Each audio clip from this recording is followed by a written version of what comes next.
오늘 영에 속한 사람 7번째 시간을 맞이하면서 충성에 관련된 말씀을 잠시 나누기를 원합니다. 여러분, 묵상이 능력이에요. 오늘 우리가 주로 무엇을 묵상하며 사는가가 우리의 생각을 결정하고 우리 삶을 결정합니다. 묵상이 있는 예배, 묵상이 있는 섬김, 묵상이 있는 기도, 묵상이 있는 삶이 여러분의 삶이 되기를 간절히 바랍니다. 우리가 성령의 9가지 열매 시리즈로 이 말씀을 계속 묵상을 하다 보니까 먼저 제 안에 제가 영에 속한 사역자로서 정말 성령의 열매를 내 인격을 통해서 내 삶을 통해서 맺히는 그런 삶을 살아야 되겠다라고 하는 그런 결심이 제 안에도 이렇게 들기 시작했어요. 그런데 제가 감사하게도 보니까 우리 교우들이 여기저기서 성령의 9가지 열매에 대한 이야기들을 하시기 시작하고, 그리고 실제로 성령의 9가지 그 열매의 변화를 경험하는 그런 간증들이 이렇게 제 귀에 들려오는 모습을 보면서 너무너무 감사하다. 할렐루야. 여러분, 그 소리 없이 내리는 그 이슬비에 옷을 젖는다고요. 처음에는 대체 무슨 설교를 하시려고 저러시지? 왜 저런 또 시리즈 설교를 하시지? 다 당황해하기도 하셨던 것 같아요. 그런데 요즘 보니까 이 말씀의 주인공들이 나타나기 시작하고 있어요. 감사한 일이에요. 여러분, 우리가 정말로 성령 충만하다고 하는 것이 무엇일까?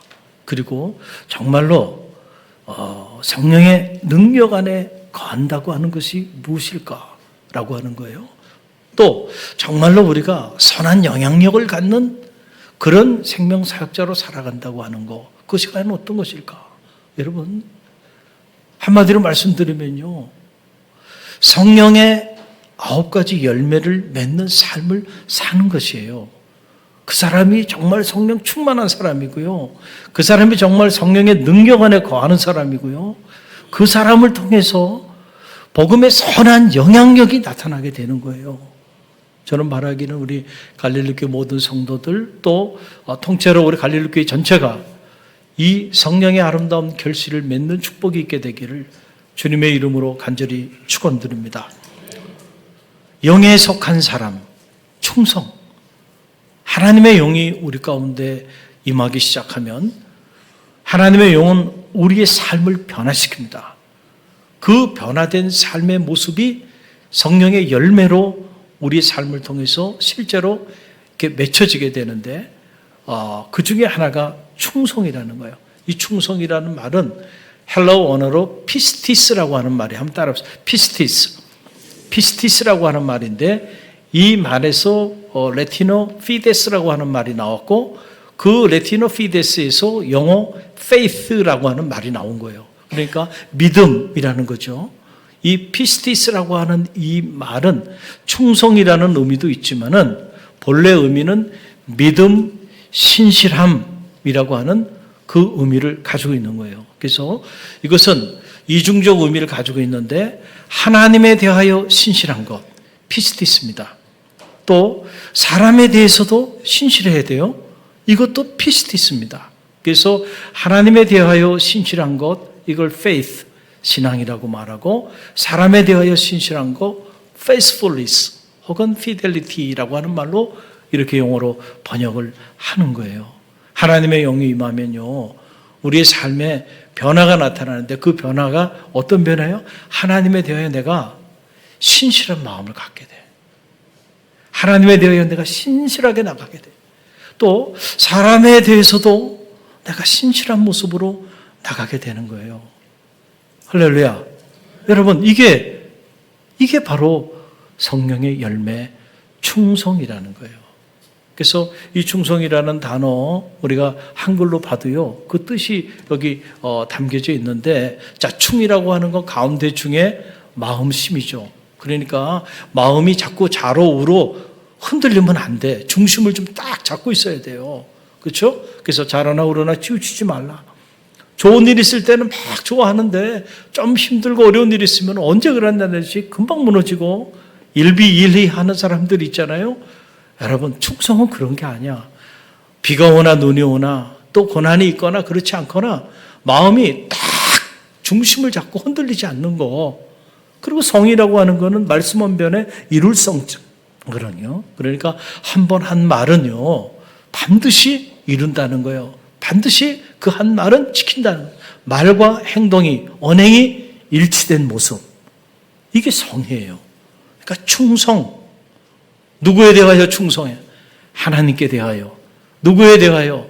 우리가 사람에 대해서도 신실하고 하나님께도 신실한 거예요. 마음이 흔들리지 않고요. 중심을 잡고. 여러분, 이것이 바로 충성이에요. 여러분, 21세기의 문을 열면서 리더십의 변화가 일어나고 있어요. 과거에는 우리가 이렇게 로컬라이제이션이라 그래서 내가 살아가고 있는 작은 지역, 또 내가 속해 있는 그 민족 공동체 안에서 리더십을 발휘하며 살았지만 지금은 전 세계가 하나의 지구촌 시대가 됐어요. 그래서 어느 분야든지 간에 거기서 리더로 쓰임받기 위해서는 그 글로벌 리더십을 가져야 하는데, 쉽게 말씀드리면 쌍문동에서만 호환되는 리더십이 아니고 전 세계 어디에서도 호환이 가능한 그런 리더십, 그런 리더십을 갖춰야 이제는 살아갈 수 있는 그런 세상이 된 건데, 이 글로벌 리더십의 패러다임의 전환 중에 가장 큰 전환이 바로 뭐냐면, 과거에는요, 어느 분야에서 남보다 탁월하고 출중하고 또 훌륭한 스펙을 갖고 이런 사람들을 유능한 인재라고 생각했어요. 그런데 지금은요, 그렇지 않아요. 변화가 생겼습니다. 조금 부족하더라도요, 신실한 사람, 크레디빌리티가 있는, 믿을 만한 사람, 믿을 만한 기업, 신뢰가 가는 나라. 여러분, 이게 중요한 거예요. 경제활동에도 그렇고 개인과 개인의 삶에도 그렇고요. 또 기업 간의 관련해서도 마찬가지예요. 이 제4의 자본이라고 하는 게 바로 이거예요. 신뢰할 만한 사람. 그 사람이 21세기 훌륭한 리더로 그렇게 쓰임받게 되는 거예요. 이게 바로 충성, 피스티스에 해당되는 그런 내용이에요. 우리가 하나님께도 마찬가지예요. 여러분, 하나님이 사람을 통해서 일하시는데 하나님이 어떤 사람을 귀히 여기고 어떤 사람을 들어서 사용하시겠어요? 바로 피스티스입니다. 신실한 사람, 믿을 만한 사람, 하나님에게, 그리고 만나는 사람들에게 바로 그런 사람을 하나님은 오늘도 종기 들어 사용하여 주신다라고 하는 사실이에요. 여러분, 유능은 한데 믿을 수가 없어. 아무리 유능해도요, 고양이에게 생선을 맡기지 않는다니까요. 그렇죠? 믿을 만한 사람에게 맡기는 거예요. 그래서 여러분, 고린도전서 4장 1절로 2절 말씀 보면 오늘 두 번째 본문의 말씀이죠. 함께 읽어봅니다. 사람이 마땅히 우리를 그리스도의 일꾼이요 하나님의 비밀을 맡은 청지기로 여길지어다. 그리고 맡은 자들에게 구할 것은 충성이니라. 아멘. 사람들이 우리를 어떻게 보는가? 사람들이 우리를 청지기, 오이코노모스라고 본다는 거예요. 뭐를 맡은 청지기인가? 하나님의 비밀, 이 복음의 비밀을 맡은 그런 청지기로 우리를 보는데, 이 맡은 자에게 요구하는 것 딱 한 가지가 있다는 거예요. 그건 바로 뭐냐면 충성, 피스티스라고 하는 거예요. 사람이 그 일을 맡았는데 남보다 그 일을 좀 탁월하게 일을 잘하는지 못하는지 이게 중요한 게 아니고 얼마나 그 일에 대하여 신실한가. 그 일을 하는 그 사람이 얼마나 믿을 만한가. 피스티스입니다. 그러니까 맡은 자에게 요구하는 건 오직 딱 그 한 가지라는 그런 사실입니다. 여러분, 창세기에 보게 되면 놀라운 말씀들이 무궁무진하게 나와요. 그 창세기 24장에 보게 되면 아브라함이 그의 아들 이삭을 결혼시키는 그런 장면이 나와요. 근데 이 내용을 자세히 읽어보면 여기 놀라운 비밀이 이곳에 담겨 있는 것을 보게 돼요. 자, 한 자락만 우리가 함께 읽어보기를 원하는데요. 창세기 24장 2절로 4절 말씀입니다. 함께 읽습니다. 아브라함이 자기 집 모든 소유를 맡은 늙은 종에게 이르되 청컨대 내 손을 내 환도뼈 밑에 넣으라. 내가 너로 하늘의 하나님 땅의 하나님이신 여호와를 가리켜 맹세하게 하노니 너는 나의 거하는 이 지방 가나안 족속의 딸 중에서 내 아들을 위하여 아내를 택하지 말고 내 고향 내 족속에게로 가서 내 아들 이삭을 위하여 아내를 택하라. 아멘. 여러분은 이 말씀을 어떻게 읽습니까? 저는 이 말씀을 읽고 또 읽으면서 큰 도전이 되고 또 큰 감동이 돼요. 야, 어떻게 이럴 수가 있을까? 이런 생각이 들어요. 자, 이 내용은 간단해요. 쉽게 말씀드리면 아브라함이 자기 아들 이삭, 이제 이삭을 결혼시켜야 되는데 아내를 맞이해야 될 거 아니에요. 그 신부감을 맞이하는데 늙은 종에게 시켜가지고 고향 땅으로 보내서 신부감을 네가 택해가지고 데리고 오라는 거예요. 자, 여러분 생각해 보면 이게 쉬운 일입니까?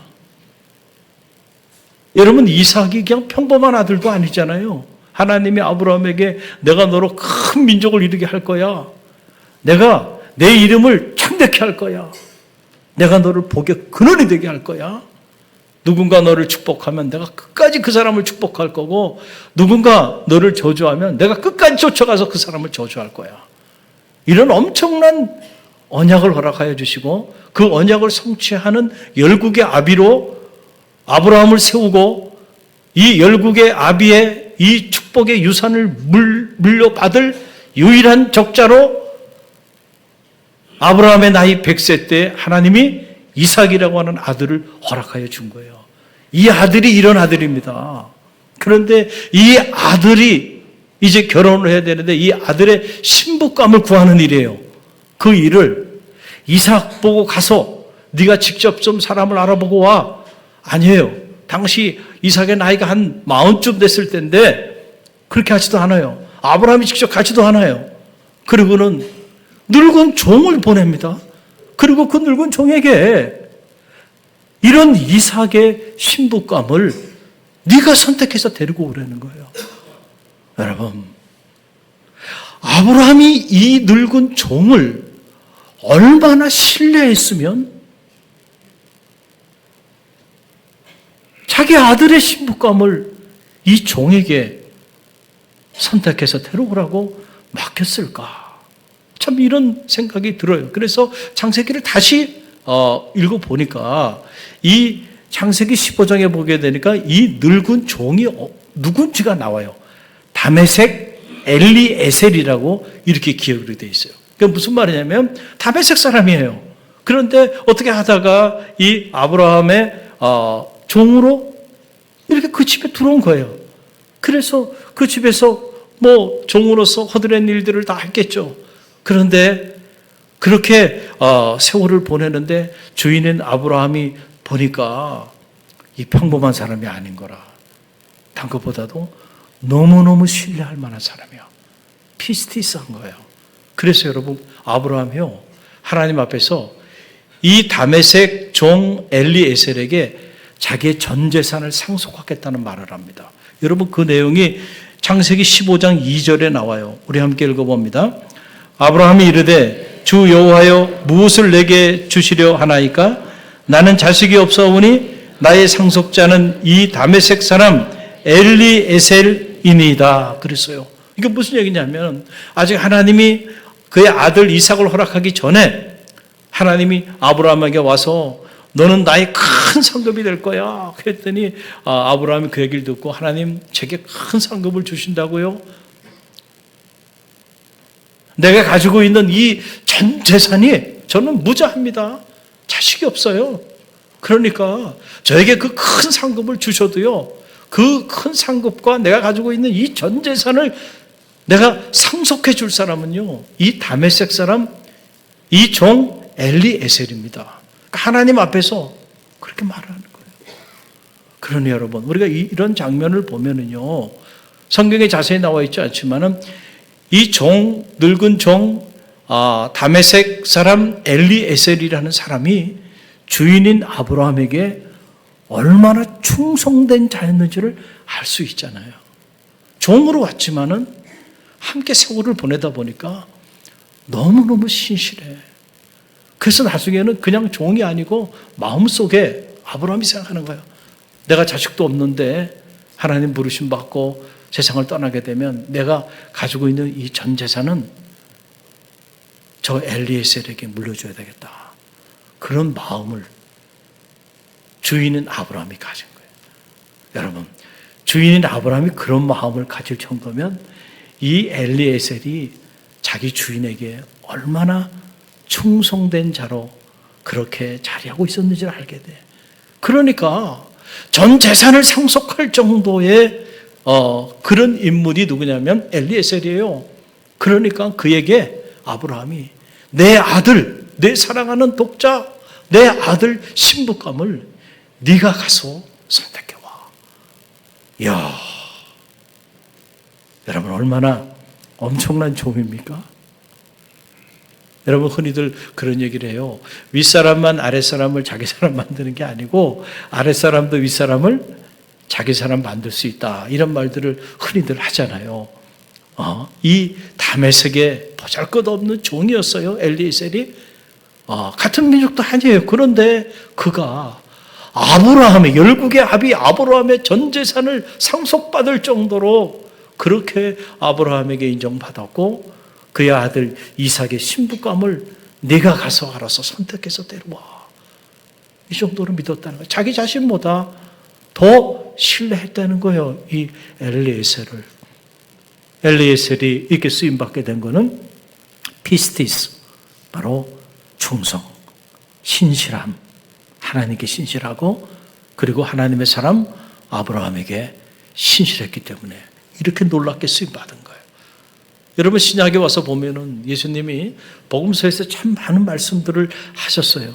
그런데 특별히 이 피스티스에 관한 말씀을 많이 하셨는데 그 중에 대표적인 말씀이 우리가 잘 알고 있는 달란트의 비유입니다. 무슨 비유? 달란트의 비유에서 이 피스티스에 대한 말씀을 하셨어요. 이 달란트의 비유의 내용은 간단하죠. 어느 날 주인이 타국으로 이렇게 여행을 가면서 종 3사람을 부릅니다. 그리고 3사람에게 한 사람에게는 5달란트를 또 한 사람에게는 2달란트를 또 한 사람에게는 1달란트를 맡기고 떠나요. 그러니까 주인이 떠나고 난 다음에 5달란트 맡았던 사람, 2달란트 맡았던 사람은 주인이 없어도 주인의 뜻을 헤아려서 열심히 장사해서 각각 배로 달란트를 남겨요.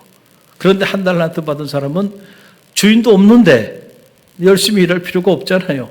그러니까 주인의 뜻을 알고도 그냥 땅에다가 1달란트를 묻어놔 버립니다. 그러다가 주인이 와가지고 도로 찾으니까 땅에서 꺼내서 여기 있습니다. 그러고 주인 앞에 내놓아요. 그럴 때 그 주인이 자 5달란트 받은 자와 2달란트 받은 자를 칭찬할 때 보면 이런 내용을 가지고 칭찬합니다. 먼저 5달란트 받은 자에 대한 칭찬인데요. 마태복음 25장 21절입니다. 우리 함께 읽어봅니다. 그 주인이 이르되 잘하였도다 착하고 충성된 종아 내가 작은 일에 충성하였음에 내가 많은 것을 내게 맡기리니 내 주인의 즐거움에 참여할지어다 하고 또 2달란트 받은 자 마태복음 25장 23절인데요. 함께 읽어봅니다. 그 주인이 이르되 잘하였도다 착하고 충성된 종아 내가 작은 일에 충성하였음에 내가 많은 것을 내게 맡기리니 내 주인의 즐거움에 참여할지어다 하고 아멘. 자 보면은 똑같이 말씀하시는 거예요. 그러니까 5달란트 받은 자나 2달란트 받은 자나 그 달란트의 양이 중요한 게 아니에요. 그들이 남긴 소득이 중요한 게 아니에요. 지금 칭찬하는 내용을 보세요. 똑같습니다. 뭐라고 칭찬해요? 첫째는 잘하였도다. 잘했다는 거예요. 할렐루야. 그러면서 하시는 말씀이 내가 이 착하고 충성된 종아. 자, 잘하였도다. 그리고 뭐라고 얘기해요? 착하고 충성된 종아. 이게 뭐예요? 피스티스입니다. 착하고 충성된 종아. 내가 작은 일에 충성하였으니까 내가 이제 너에게 큰 일을 맡길 것이다. 이제는 너가 주인의 즐거움에도 참여하게 될 것이다. 할렐루야. 여러분 이거예요. 야, 내가 5달란트 주고 2달란트 줬는데 이만큼 남겼어? 야, 많이 남겼구나. 너 유능하구나. 그걸 칭찬한 게 아니에요. 지금 주님은 착하고 충성된 종아, 너의 한 일이 참 착하고 충성되다. 피스티스, 내가 없는데도 너는 내 뜻을 헤아리고 나에게 신실하였구나. 지금 그걸 칭찬하는 거예요. 그러나 1달란트 받은 자는 뭐예요? 주인이 없으니까요. 그때부터 주인의 마음을 알면서도요, 그때부터 다른 행동을 합니다. 그리고 그냥 묻어놔 버려요. 그러니까 착하고 충성된 종이 아니고 악하고 충성되지 못한 종이야. 그래서 내가 가지고 있는 것도 빼앗김을 받고 슬피 울며 이를 갈게 될 것이다 라고 하는 그런 얘기예요. 사랑하는 성도 여러분, 충성이라고 하는 이 단어, 사실은 요즘 같은 그 삶의 자리 속에서 어떻게 보면 사어가 되어버렸죠. 여러분 충성이라는 말을 사용합니까? 여러분 집에서 자녀들에게 부모에게 충성해 그래요? 맞아 죽습니다. 여러분 절대 자녀에게 어느 부모가 그런 말을 합니까? 큰일 납니다. 큰일 납니다. 교회에서 아무게 권사님, 장로님 좀 충성하세요 이렇게 말하면은요 어떻게 될까요? 시험에 빠지죠. 글쎄요, 군대에서는 아직 충성이라는 단어가 남아 있어요. 근데 이것도 언제까지 남아 있을지는 모르겠어요. 좀 돌아가는 걸 보면 일반적으로 사라져버린 단어가 되고 말았어요. 그런데 여러분, 하나님의 말씀을 정확하게 이해하세요. 하나님의 말씀, 이 충성, 피스티스, 이것이 우리 운명을 결정합니다. 스펙이 아니에요. 여러분이 어떤 일에 대해서 남다른 남보다 더 많은 열정을 가지고 더 많은 재능을 발휘한다고 해서 하나님께 존귀하게 쓰임받는 게 아니에요. 하나님은 그의 마음의 중심을 보시는 거예요. 그 중심이 가운데 중 마음심, 그 중심이 하나님을 향하여 흔들리지 않고 신실하고 한번 한 말은 반드시 이행하는 언행이 일치한 사람에게도 그런 삶을 살아가는 사람, 그런 사람을 오늘 우리 세대에도 존귀하게 들어 사용하여 주신다는 사실을 우리는 절대로 잊지 말아야 한다라고 하는 그런 사실이에요. 여러분 아마도 제 생각엔 그런 생각이 들어요. 이 1달란트 받은 자가요, 왜 나한테는 1달란트밖에 안 줄까? 저 사람에게는 5달란트 주고 이 사람은 2달란트 주고 내가 누군데, 내가 어떤 사람인데 내가 이렇게 도장끝 없는 일을, 내가 이런 일을 맡아서 이런 허드렛 일을, 이런 가벼운 일을 내가 맡을 사서 해야 될 사람이야? 그렇게 생각하고 자기에게 맡은 것을 하찮게 여겼을 수도 있어요. 그리고 마음에는 불편한 마음을 가졌을 수도 있었을 거예요. 중요한 것은 1달란트 받은 자는 그 주인에게 신실하지 못했다는 거예요. 우리는 요셉의 이야기를 알고 있죠. 요셉이 17살에 이집트의 노예로 팔려갑니다. 여러분 10대 17살에 노예로 팔려갔으니 그가 처음에 가서 보디발 장수의 집에서 뭐 대단한 일을 맡아서 했겠어요? 아니에요. 아마 허드렛 일을 맡아서 했을 겁니다. 그런데 이 젊은 청년이 이렇게 종으로 팔려왔는데 허드렛 일을 하는 걸 보니까 말이죠, 그 일을 너무 진정성 있게 신실하게 해. 그러니까 주인이 가만히 보니까 이 평범한 인물이 아닌 거야. 그래서 조금 더 큰 일을 맡겨봐. 조금 더 큰 일을 맡겨봐. 나중에 보디발 장수가 자기 집의 모든 것을 그에게 다 맡기잖아요. 요셉이 감옥에 들어가게 되잖아요. 이제는 정권자가 됐습니다. 아니 감옥에서 맡겨진 그 일이 뭐 얼마나 가치 있고 대단한 일이었겠어요. 내가 지금 감옥에 들어올 사람이 아니야. 어떻게 나 같은 사람이 감옥에 들어왔어? 불평하고 원망할 수 있어요. 그리고 거기서 맡겨진 그 일들에 대해서 정말 하찮게 생각하고요, 가볍게 생각할 수 있었을 거예요. 그러나 요셉은요, 그리하지 않았어요. 그 일이 어떤 일이든 그 작은 일을 하나님께도 신실하게, 사람들에게도 신실하게. 할렐루야. 그랬더니 하나님이 때가 되매 그를 역사의 무대에 존귀한 자로 들어 사용하여 주시는데, 유효기간 길게 잠깐 반짝였다 사라지는 사람들 많잖아요. 그러나 요셉은 마지막 하나님 부르시는 날까지요, 존귀한 자로 쓰임받는 인물이 됩니다. 작은 일에도요, 하나님께 신실하고 사람에게 신실하면요, 하나님도 우리를 존귀히 사용하여 주시고 사람도 우리를 귀히 여긴다는 거예요. 할렐루야. 우리가 이 사실을 잊지 말아야 돼요. 왜 크리스찬들을 믿을 수 없다고 말하나요? 왜 우리가 크리스찬이고 날마다 성령 충만 얘기하고 날마다 성령의 능력에 관한 말씀을 묵상하고 그러고 나가는데, 왜 그리스도인들이 모여있는 교회 공동체가 이 지역과 사람들 앞에 신뢰받을 만한 그런 공동체가 되지 못하고, 우리 그리스도인들이 왜 신뢰받을 만한 그런 사람들이 되지 못하고 있나요? 피스티스, 성령의 열매를 우리의 삶의 자리를 통해서 우리가 맺히지 못하고 살았기 때문에 그렇다는 거예요. 선한 영향력. 여러분은 어떻게 무엇을 가지고 선한 영향력을 끼치겠어요? 성령의 9가지 열매를 여러분의 삶에 맺힐 때 선한 영향력이 여러분을 통하여 나타나는 거죠. 할렐루야. 그런 여러분의 모습을 보고 많은 이들이 주님께로 돌아오게 되는 그런 역사도 나타나게 되는 거잖아요. 여러분, 함석권 선생님 이야기예요. 이 함석권 선생님이 평안북도 용천 출신이신데, 당시 도산 안창호 선생님이 오산학교를 설립하고 인재를 양성하는 그 일에 전착했어요. 다 훌륭한 크리스찬들이었죠. 기독교 신앙에 입각해서. 이 어려운 때에 이 민족에 인재가 필요하다 생각한 거예요.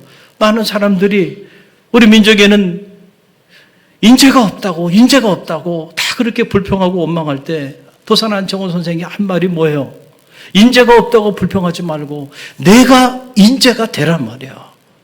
그렇게 말씀하여 주시면서 이 오산학교에서 기독교 신앙에 근거해서 이렇게 인재를 양성하는 그런 일을 하게 되는데, 이 함석권 선생님이 이 학교에 학생으로 이렇게 입학을 하게 돼요. 그리고 이제 학교 생활을 하는데 보니까, 지금이야 이게 수세식 화장실이 다 잘 돼 있지만 그때는 요강을 사용했단 말이에요. 기숙사 생활을 이렇게 하는데, 근데 누구도 그 요강을 청소하는 것을 좋아하질 않아요. 근데 그 일을 누가 맡아서 하냐면 이 함석헌이라고 하는 이 학생이 그 요강 청소, 자기 반의 요강 청소는 자기가 맡아서 해. 근데 거기서 끝나지 않고 자기 반도 아닌데 다른 반의 요강을 치우지 않고 있으면은 가서 또 요강을 그걸 다 맡아서 청소하고 그러는 거예요. 그래서 학생들이 그러는 거예요. 야, 너 미쳤냐? 너 왜 이렇게 요강을 이렇게 네가 청소하냐? 그랬더니 그때 함석헌이라고 하는 이 학생이 한 말이 오늘 주신 이 말씀이에요. 바로 작은 일에 충성하지 않으면 우리가 큰 일을 할 수 없어. 그러면서 더러운 곳을 피하면 우리의 마음도 더러워져. 그렇게 얘기하면서 더러운 곳을 자기가 다 맡아서 그렇게 학창시절에 요강을 청소했다는 거예요. 그래서 그 모습을 보고 학생들이 감동을 받고 선생님이 감동을 받았어요. 야, 평범한 인물이 아니구나. 역시 훗날 이 함석헌 선생이 민족의 독립과 그리고 민주화 그리고 평화운동을 위해서 크게 기여한 그런 대표적인 선각자가 되잖아요. 그 CR 사상이라는 게 다른 게 아니에요. 너희는 하나님의 미랄이다. 주님이 하신 그 말씀 아닙니까? 너희가 CR이 되든 한 사람 한 사람이 CR이 돼서 훗날 60배, 100배의 결실을 맺는 그런 지도자들이 되어야 한다라고 하는 그 CR 사상을 통해서 암울했던 시절 이 민족의 새로운 빛을 비췄던 그런 선각자의 삶을 살게 됐잖아요. 여러분, 작은 일에 충성할 때요, 큰 일도 맡깁니다. 할렐루야. 오늘 하나님께서 여러분에게 맡겨진 일들이 있어요. 가정에서 있고 교회에서 있고 그리고 직장과 사회에서 여러분들이 하나님이 여러분에게 허락하여 주신 일들이 있어요. 여러분 그 일을 하나님에게 신실하게, 사람에게도 신실하게, 이게 피스티스입니다. 할렐루야. 그렇게 나갈 때 하나님께도 존귀하게 쓰임받고요, 사람들에게도 존귀하게 쓰임받는 그런 역사가 여러분의 삶의 자리를 통하여 나타나게 될 줄로 믿습니다.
지금은 우리 주 예수 그리스도의 은혜와 하나님 아버지의 만극하신 사랑하심과 성령의 감화 감동 교통하심이 하나님에게 신실하고 만나는 모든 사람들에게 신실함으로 나가기를 믿음 안에 결단하며 담대히 세상을 향해 나가는 주의 백성들 머리위와 저들의 가정과 저들의 직장과 사업체, 저들의 삶의 자리 위에 오늘도 끊임없이 복음의 역사를 이루어 나가는 갈릴리 교회와 오늘 우리가 품어야 하는 이 지역과 이 민족과 세계 열방 위에 지금부터 영원까지 함께 하시기를 간절히 축원하옵나이다. 아멘.